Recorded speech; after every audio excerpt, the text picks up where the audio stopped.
Do you like scary movies? What about true crime?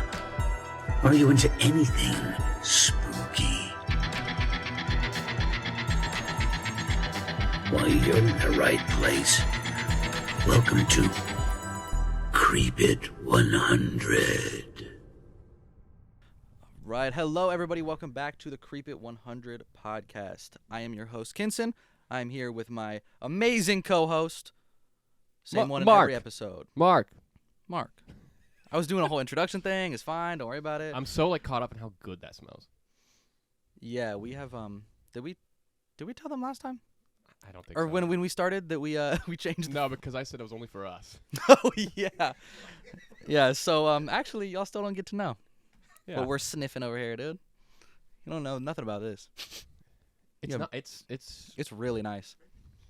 This in October is gonna be like the best thing in my life. Like this little section. Yeah. My whole basement's going to be covered in smoke. Yeah, when we have the just at all times. At all times. Yeah. Open the basement door and it's gonna. We're gonna spend small fortunes on fog juice. Just gallons, buying it by the barrel, like whatever. Like Heisenberg had the meth in the big ass blue juice. barrel, but it's just juice. You can make your own with like just water and glycerin. And then we can just add essential oil of this. Yeah, exactly. Might have to experiment with that and how well we can diffuse that before we like get a headache. I don't know. This is good. What this is at right now. Yeah, good. this is nice. This is a nice thickness. All right. All right. Well, Let's after get into that the fucking comment, episode. yeah, welcome to the episode, guys. Today we're back with a true crime one. I'm excited. Every single time I do these, I say the exact same sentence, but I have felt like I haven't done this in like 10 fucking years. And I'm so excited to get back into one. And unlike the last few, we have this one's solved. It's done. Yeah, so we don't have open mysteries this time. Thank Christ. I have an ending, and y'all don't have to wonder. Maybe I won't leave this episode feeling terrible, like I did with the last one. No, justice was served in this episode, and justice is continuing to be served every day. Right now, as we speak. Great. Yep. With All the right. when we did John Bonet, dude, when we ended that episode, I needed to go to bed. There was a weird vibe in the studio after that Like, episode. damn, like, that did not feel good. Yeah. Yeah. But you know what? This one is good. This one's good. It involves almost no children. So. Oh, thank God. Almost no children. Yeah, almost no children. And the one child it does involve lived. The one child that does involve? That was involved. Lives. So we're solid. We're solid. Today, we are talking about Vickie Dawn Jackson, who in a 3-month period racked up a kill count equal to those of American true crime. Armed with a syringe full of a muscle relaxer named Mivacron, that could be the wrong pronunciation. I tried to look it up and I couldn't find it. Mivacron, something like that. I'm going to say Mivacron. Vickie Jackson would go on to murder 10 patients at Nocona General Hospital, where she herself worked as their own nurse. Before we skip all the way to these crimes, we are going to talk about a little bit of her past. It took a very long time to figure out her background because initially not a lot is known about her. There's no reputable paper trail throughout her past. The only way that we have any information about her past is from her. Okay. So, like I said, season 1, the worst reference you can possibly have is their own person. But the way she tells it is actually very mundane and tame, so I am a little inclined to believe this one. Vickie Dawn Jackson was born February 13th of 1966. She was born in Indiana and then moved to Texas when she was about 18. So when she moved over into Nocona, which is where she would live the rest of her life, the only reason they moved is because her brother needed to live in a drier climate because he has asthma. So they moved him down to Texas so they didn't fuck with him because Indiana's exactly like where we are, and it's going to be shitty. Moist. For those who don't like that word, fuck you. Moist. Facts. So her parents worked all day, and she started picking up not nursing shifts, but nurse aide shifts, like the assistant to the assistant to the assistant, the things she could get without a license. Whenever it gets too dark, I'm just going to say moist. So just kind of... You're going to bring it back up with that? Yeah, I'm going to moisten up the podcast. Oh, Jesus. She started picking up nursing assistant jobs around Nocona, where she was now working. She found some guy that showed her attention for the first time in her life, and That's how it always goes. and she ended up marrying this dude. She began to save up for college, and then within like 6 months, she was pregnant. She had one kid, immediately turned around, had another kid, and those two kids, who I'm not going to dox right now, are both still very much alive and, hanging out. And they do interviews and stuff, so... Do. So they do interviews, and I'm going to let you, look that up if you want to look that up to see their names. But I'm not going to dox them because I did that to somebody in the first season. I don't remember who it was. It was very disrespectful. So I remember that, but I don't remember who. I don't remember either. So the when this all happened and when she was getting pregnant, this was 1984. They eventually got a house. They moved directly across the street from her parents. Ooh. She was obsessed with like this white picket fence lifestyle that she wanted to create, and she was going to make it happen. Like, no matter who was there, who wasn't there, she was going to make it happen. So she bought the house directly across the street from her parents, but things were not going good. And by 1994, Leroy, the name of the man that she married, had left the house. 2 years after that, they got a divorce officially. Right after this, she found another guy named Kirk. Kirk was a weird situation where she would go to this bar, and it was called the Third Spur.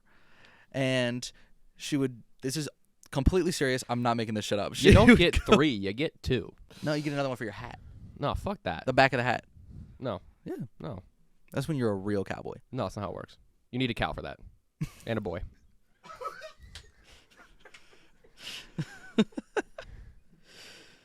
So at the Third Spur, she would go to the bar and she would put on, she called them her Western short shirts. I think she means crop top, but that's what she called it in like every interview. She's very solid. Guys, get our Western expert on the phone. Yeah, local Bring him Western in. expert. Just Ian Frid. I was going to say Hayden.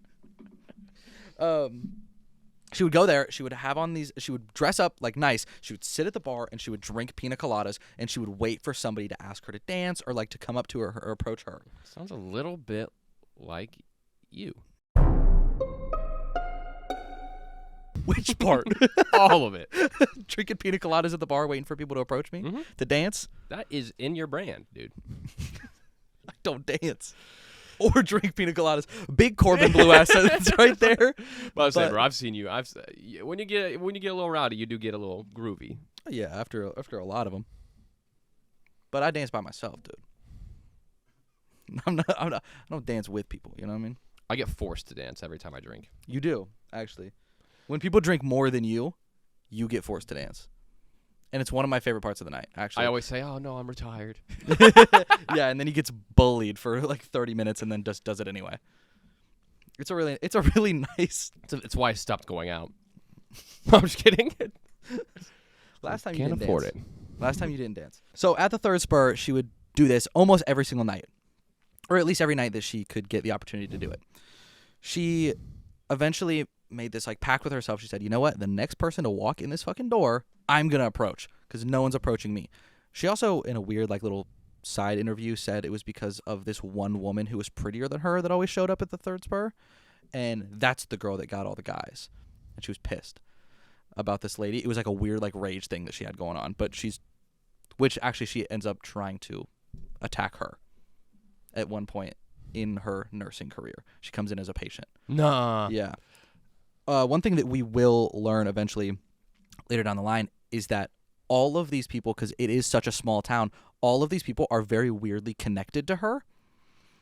Either, if not directly, by one family member has somehow wronged her in her life. Because it's such a small fucking town that everybody knows everybody. We kind of know how that feels. A little bit, but it's even smaller. Yeah, but it's like even... What's the population of this town? I think it's like 18,000. That's pretty fucking big. Yeah. No, us. Oh. No, not Nocona. I'm gonna imagine Nocona's probably somewhere in the ballpark of like 5,000. So it'd be like Sonoy. Yeah, Sonoy's probably. 2,000. Yeah. It'd be like just 2 Sonoys basically. So Very small, but I'd still love two Sonoys. big enough. I would love two Sonoy. I'd like a closer Sonoy. Once she makes this pact with herself, I'm talking to the next dude that walks in this door. Next dude that walks into this door is Kirk. She, unfortunate for Kirk, she eventually marries Kirk. They're together for like 2 months, and they're already in the courthouse getting married. I know bitches just like that. For real, same. And it is weird that like her success rate is very weird, where not a lot of people approach her, but the only people that do approach her, she bags for marriage immediately. She is not dated around. It must be pretty moist. You know what I'm saying? I fucking must have been for Kirk to fucking come around like that. That's what I'm saying, man. Any chance I get, that word's coming up. All right. I'll just wait for it whenever we can. Thank you. Eventually, when her and Kirk are married, he moves in to the white picket fence house that she had already bought. She's living there with the 2 kids and Kirk. Kirk then gets a job at Nocona General Hospital, and in order to spend more time with him, she follows. Obviously, as you could expect from someone named Kirk, he turns out to be kind of a dickhead, and they start fighting. He used to invite over her friends and like be loud as shit, and the kids would be like trying to sleep, and so she'd come out there and be like, "Hey, yo, chill the fuck out," and he'd be like, "All right, well, you're kind of a bitch, so stop." They stayed together, but they just had a super shitty life. And Kirk's mom also worked at this hospital, and she would go up to Kirk's mom and be like, "Your son doesn't love me, like it sucks, he does all this shit, blah blah blah," expecting the mom to be like, "Yeah, you're right, I don't like my son." But obviously it's like a Southern family. She'd be like, "Dude, try harder." And like she was like super shitty to Vickie, which, you know, probably had to do with a little bit of this. But it got so bad, and they argued so much, that both of the kids eventually went to go live with Leroy, their father. This eventually started to do a downfall where he said, "Well, the kids live with me, so you need to pay me child support." Then she got that money tacked on. I think it was like $300 a month. Not a ton by any means, but still inconvenient to randomly now have to pay $300 a month. Yeah. And then this was probably, I'm going to say this point in her life was the build up to what she started doing, right? What she does now is going to be the last saving grace she has, and I just don't think it worked. Is she entered herself into counseling because she was so fucked up in the head after all of this. She put herself into counseling, and she said that she was depressed, she felt unloved because these things keep happening in her life, and it's just like a constant cycle. Her daughter says that after this is when she really started to get weird. Like, she started saying weird shit. She noted an event where they went over to the house and they had a dog, and the dog was like barking, and she just turned around and kicked the dog, which is behavior she's never done or never performed before this. Then she was telling her daughter how she thinks that she has bipolar, or she's like about to be diagnosed with it. And then the daughter says, what does that mean? Like, what does bipolar mean for you? And then she looks at the daughter and says, "It means I could kill you and nobody would know." Not what that means. But her daughter was like, that moist was scary as fuck. Let's lighten the mood a little bit. Yeah. Oh my God.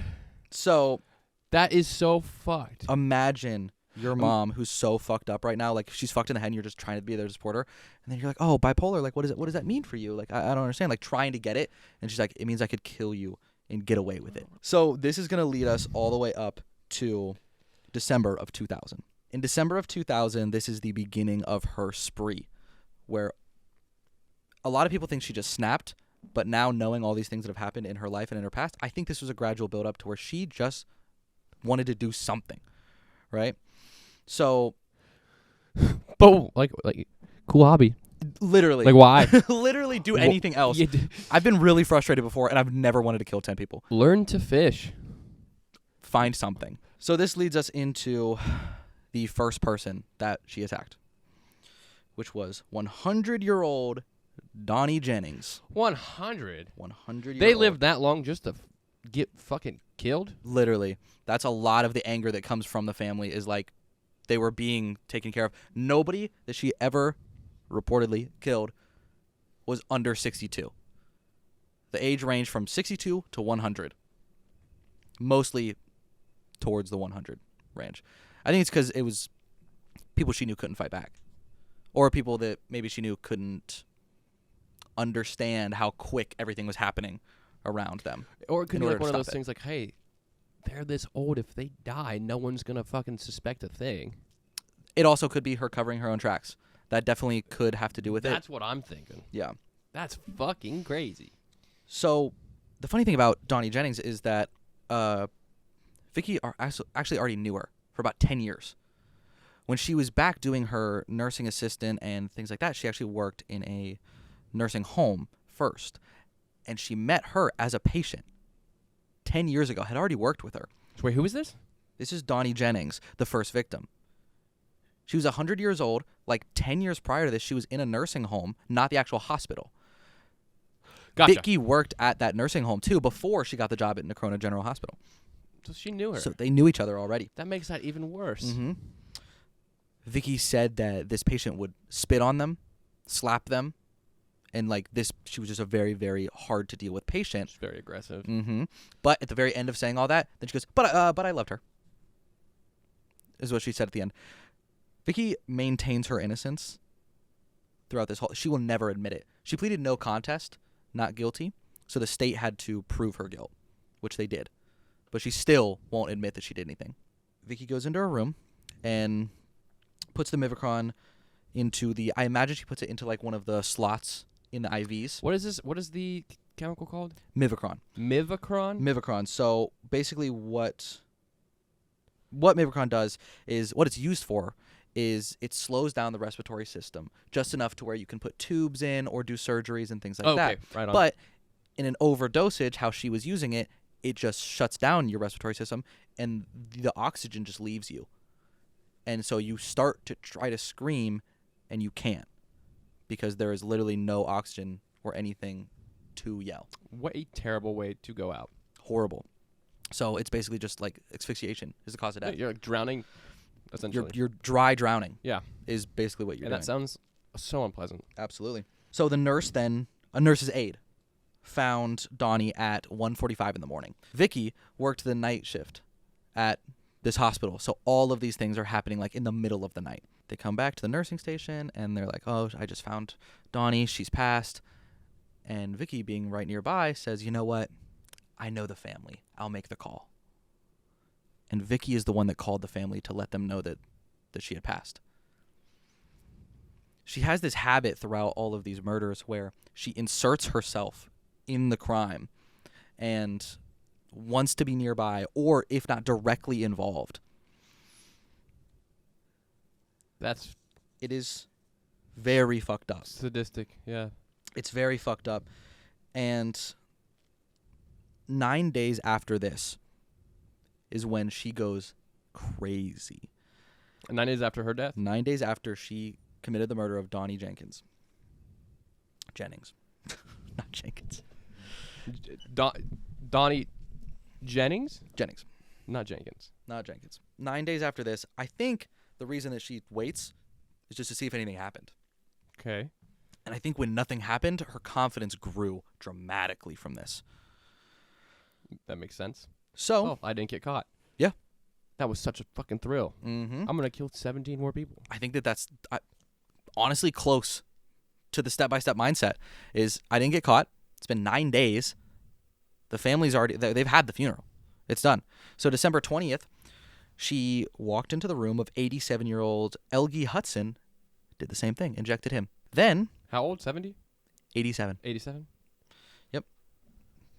Then, Sanford Mitchell, 20 minutes later, How old was he? also like 82. Okay.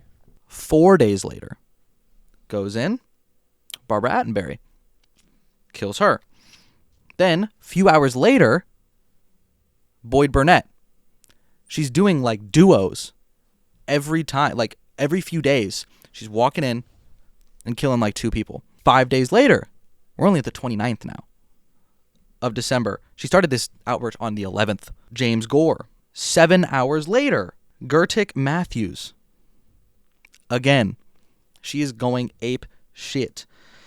Half the time that these people would pass, she stands in the room in like the corner while they're trying to be resuscitated. Just not offering help, not offering anything. At this point, I think that it is important to mention that these killings are not mercy killings at all. Unlike other killer nurse cases, and yes, there are plenty of other nurse cases, while Vickie Dawn is popular in this genre, she is not special or unique in any point. In almost every case of nurse killings, there are usually about two options that you can break down the cause of. One is mercy killings, where this person is terminally ill, and we believe that they genuinely believe that they're somehow doing them a favor by letting them pass on. The other reason that usually it boils down to is they will make them just sick enough with a cause that they know about so that they can rush in and be the hero that can save them because they already know the solution. They already know the antidote to the problem they've created. Neither of these were what she was doing. She Killing for her own enjoyment. She genuinely just wanted bodies. God damn, 2 a day. It is. That's or two every few days. few days is yeah. insane. Yeah. That's more than Dahmer. Mm-hmm. It also accelerated. Went from 1 9-day span, 2 5-day span, 2 4-day span.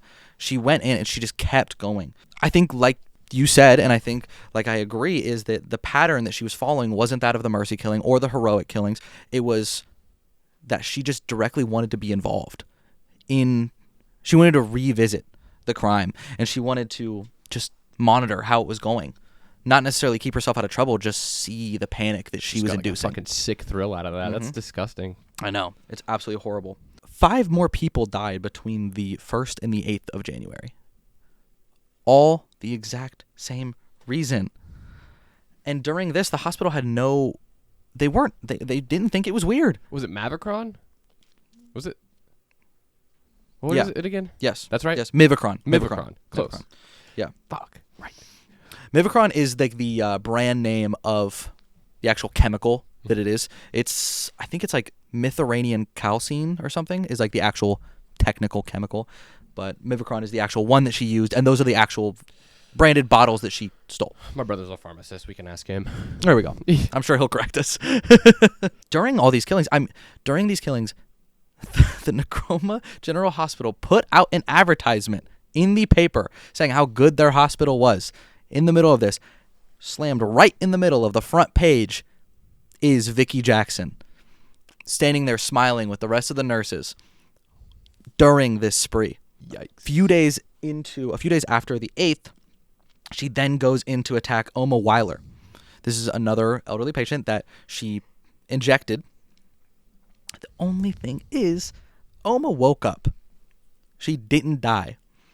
She recovered. She was revived by the other nurses available.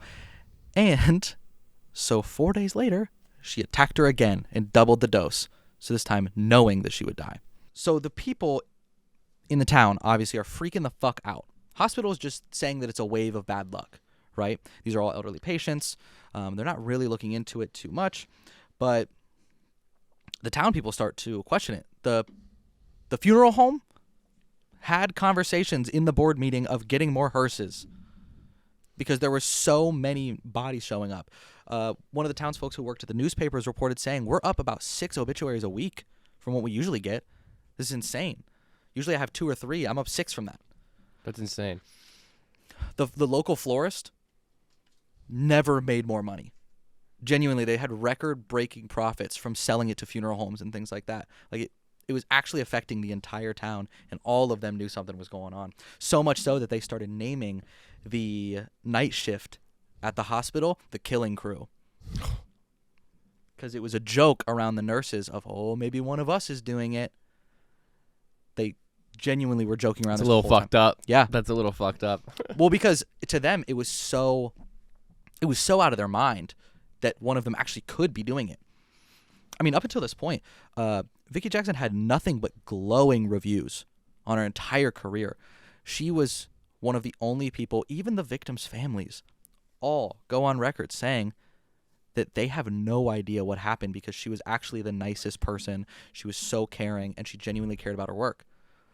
Even they're confused of what happened. They just have to accept this fact, and a lot of people still in the families don't know if it was her. When she got arrested for this, they were like, "No, yeah, we're pissed. Our family members are dead," but like it wasn't her. Yeah. Only found out it was. So, Can you, like, imagine how you would have felt? yeah, especially knowing like some of these families, like the ones that she calls, and she's the one to tell you. She's been reported of calling them and then like consoling them in the hospital of the person that she has just injected. Like I said earlier, a lot of these people that she has relationships with are the very victims that she kills. So, for example, Barbara Attenberry and Boyd Burnett both have relatives that are both their brothers bullied her in high school, and she still remembered them. Sanford Mitchell was a horrible, horrible patient to her. Apparently would sit there and stare at her breasts and call her nurse tits. Ended up dead. Elgree Hudson, his son, would follow Vickie around town asking her to repent, and said that maybe you wouldn't have gotten divorced so many times if you accepted Jesus. And like he was that sort of like, so this is where that overbearing whole small town thing comes into play, and how everyone's connected. One of the people that died that she's alleged to have killed is even her ex-husband's dad. Wow. Who was in the hospital and died the same way. So, that's fucking crazy. This is where our one child comes into play. Okay. 14-year-old Lydia is a is a patient to her. She's in there for, I think she had like a broken leg or something. And she goes in, Vickie goes into the room and says, "Okay, these are just painkillers real quick," and injects her IV with something. Then immediately after, she starts like clawing at her chest because her mom's in the room 'cause she's 14. The mom is who grabs another nurse, and they ended up being able to save her perfectly fine. But what she would do is she would just walk in, give a quick, brief explanation of what she was doing, and then she would dip. And she tried to do that with this 14-year-old, and it didn't work out too well because someone else saved her. Also, the 14-year-old reportedly was her son's crush who had rejected him. What the And that was the connection fuck? to That's her. crazy. That's rumor, speculation. But it's a small town. It wouldn't shock me. That girl is 100% went to school with her son. But the rest of that is a little bit of rumor. But she says it. She says that's unrelated, obviously, of what happened. But she said, yeah, that just happened to be. Isn't that funny? Because like I said, she doesn't say she killed these people. She thinks it's weird connections and things like that is what she projects and says in interviews. So how she got actually convicted and how all of this, fell in on top of each other, because obviously I don't know how she didn't think it was going to. She's averaging like 2 bodies a week, all with the exact same reason. This hospital is only about 18 rooms too. Like she's emptying this place out. Even with being only about 18 rooms, it's a very small hospital. It actually is rated one of the top 100 hospitals in the country. Wow, good for them. Which is why it took her so long to get into this hospital initially. And she only made it in because of her, connection with her husband at the time. Well, actually, at this time, they are still married. Okay. They still work at the hospital together. Still hate each other? Yeah, still not doing good. Still not doing good. So there began a rumor that somebody was doing this on purpose around the town. Hospital just said, no, that's not what's happening. It's just a string of bad luck.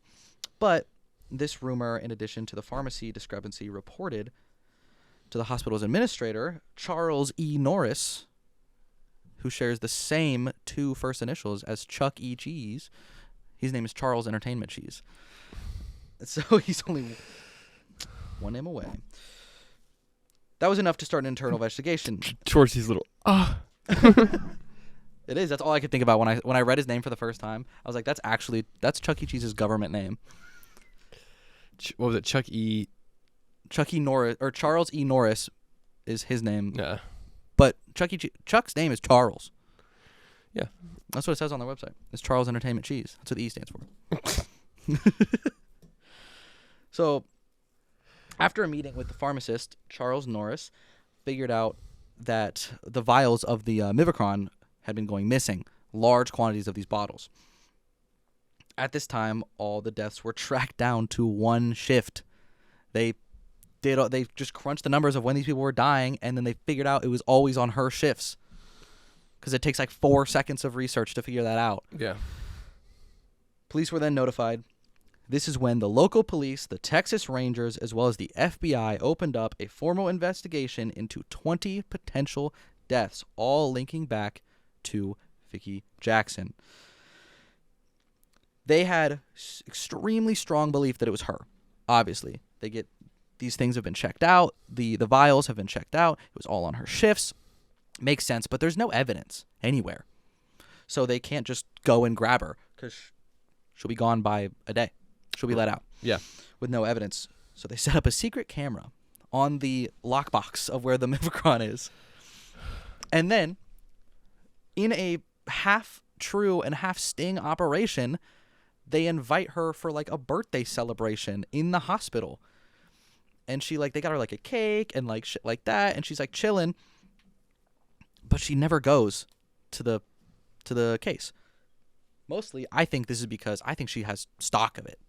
I don't think she went there for one syringe full at a time. I think she grabbed vials and vials and vials. I think she's set for a while so that she didn't have to do that anymore. When one more person ended up dead, they noticed she wasn't on the cameras. They were like, oh, well, I guess we don't have our evidence, until they went to her house and then found the fucking syringe in the trash. It's like the first thing. They opened the trash and it was like the first thing on top. God damn. Immediately, the only thing that's happened is Kirk and Vickie are fired. This portion of the episode is purely fake. This is not real. I'm just saying things, okay? Because I don't want people to come after me. This is a theory. This is a theory of mine, okay? So that's all you had to say. It's a theory. I couldn't think of the word. This is a little bit of my theory, right? So hospitals in America are all privately owned, which means that this is a private company, not the government. If it came back that one of their privately owned employees is killing a bunch of people, that hospital is now liable for every single family's death, and they are going to be sued the shit out of. Right. So, in order to just avoid this situation, they're going to fire her. So when she is arrested, she's arrested as a civilian, not one of their employees. So that's interesting. That has been the case with a few different killer nurse stories. There's a different story that got very, very popular a few months ago because Netflix made a whole thing about it, where hospitals, instead of wanting to be liable, didn't even report these deaths to the police. They just fired the guy. And when other hospitals called for references, they couldn't say anything because then that would make them liable. So they had to give him glowing reviews. So he kept getting jobs at new hospitals. And then he would kill people. And then he would get fired. And then he would keep getting jobs at new hospitals because the old hospitals had to say good things about him. Or else they were liable for the deaths. And this whole snowball effect ended up of him killing like a ton of people. I have a feeling this is a slightly similar situation that happened here. Back to not theories. After she got fired, unlike what everybody thought she would do, everybody thought she was going to go underground, not be seen, anything like that. I mean, she's accused of killing all these people in a town where everybody knows who she is. She just goes about normal life. She just is at the store and hanging out. She checked in with the families of the victims a few times. She had killed this man's father. This is the one that she would console in the hospital. She just saw him out and about in the street. Went over, said, hi, how are you doing? Are you okay? Blah, blah, blah, blah. He knows that she's been fired and is under investigation for these murders. The only reason that she is not in jail is because they're exhuming bodies to try to get the evidence that that is the actual cause of death from these bodies, because it's just asphyxiation general is what they were marked for. Kirk is now freaked the fuck out because his wife is on trial for 10 murders. He has nightmares of her stabbing him to death with needles every night, so he books it and fucking leaves. And he says, I can't sleep. I'm terrified of you. Dips. He's gone. Lydia, our trooper of a 14-year-old, sues the hospital anyway and writes about her experience in an English report that she turned into school, talking about how she wanted to pursue nursing now, ending it with the line, after what I've been through, we could use some better nurses, which is the hardest thing a 14-year-old has ever written for an English report. Wow, that's... So, Wow. Right? Is Lydia a nurse? Lydia, I don't know if she's a nurse. She was 14 at the time, which means she's way older now. Like I said, during this time, the bodies were being exhumed, and that's really the only evidence they were waiting for. If you remember where we were when these, the initial 10 murders took place, this is December of 2000 into February of 2001. We're all the way in June of 2002. That is when she finally gets arrested. I'm alive. Mm-hmm. I'm walking around. I'm speaking. You might be. No, yeah, you are. Yeah, I am. Yeah. You might not be. I might be. I'm saying You're almost just sentences. starting to speak. Yeah, I'm saying words. Few, but words. Yeah, So, I was 5, so yeah, I was definitely around. I was 2. And very conscious. Very, extremely conscious. She gets picked up at the grocery store, where she's now started to pick up hours, because no hospital will have her. And after a trial that lasts a ridiculously long time, she just pushes it, and then, she pleads no contest, so they have to do all this shit. Eventually, she is convicted for 10 murders. She currently resides at Christian Melton Crane at a woman's prison to serve out the remainder of her life sentence. Keep in mind, she was only convicted for 10. She's suspected of about 25. You want to hear the worst thing that you've ever heard? No, not really. Too late.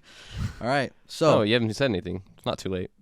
our last reports of Vickie come from the prison infirmary, who had just received one of her many applications to start working.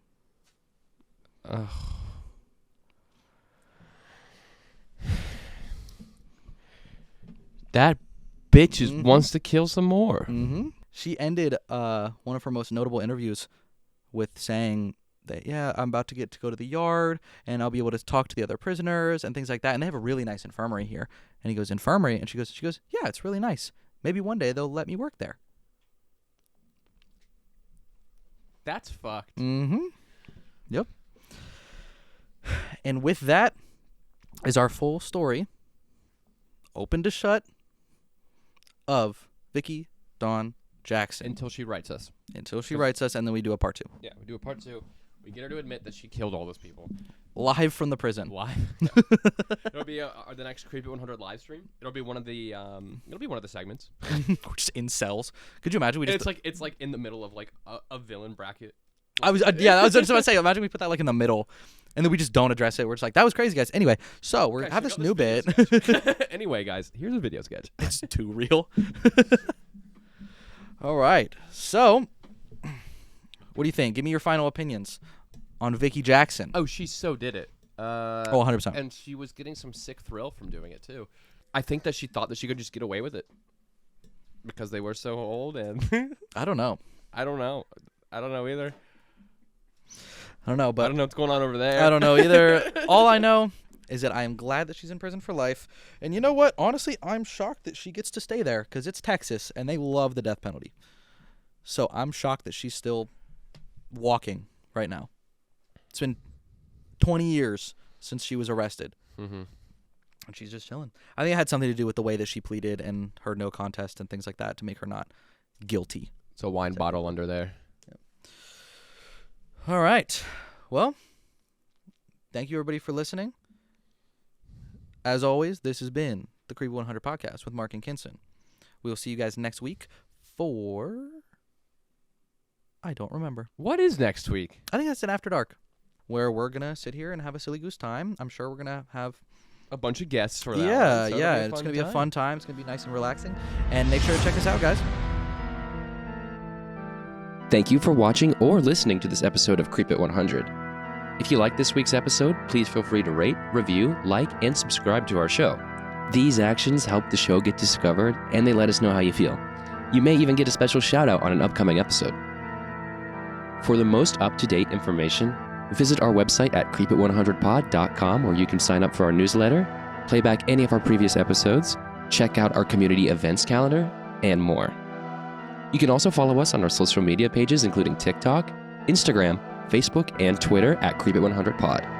We also want to say thank you so much to all of our donors and sponsors who helped make this season possible. Because of your contributions, we were able to improve the production value of our show by purchasing new equipment. Your donations also let us continue with our production.